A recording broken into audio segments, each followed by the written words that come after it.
السلام علیکم ورحمت الله وبرکاتو. د هر څه نه مخکې خپل ټولو ملګرو ته د زړه له کومې د کوچني اختر مبارکي وایم.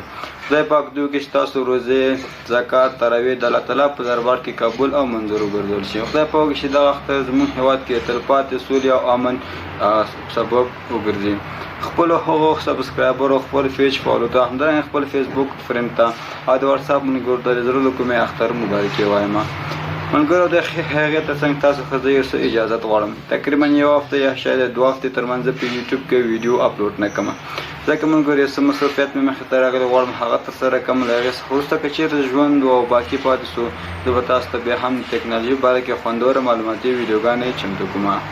نو زما مقصد همدغه لنډې ویډیو کې تر څو تاسو ته خپل اختر مبارکي درکړم، ځکه زیاتره ملګرو ما ته میسیجونه د اختر مبارکي راکړه، هغو ته مې هم ځواب ورکړی. غواړم چې داسې یو کوچنۍ ویډیو کې ستاسو ټول ته د اختر مبارکي درکړم. بیا هم ملګرو ټول ته د اختر مبارکي وایم. خدای پاک دې چې د اختر زموږ هېواد کې تلپاتې امن او سوکالي سبب وګرځي. نو موږ په خپلو دعاګانو کې یاد ساتئ تر څو داسې خوندوره معلوماتي ویډیوګانې ټکنالوژي باره کې تاسو ته اپلوډ کړو. ښه وخت.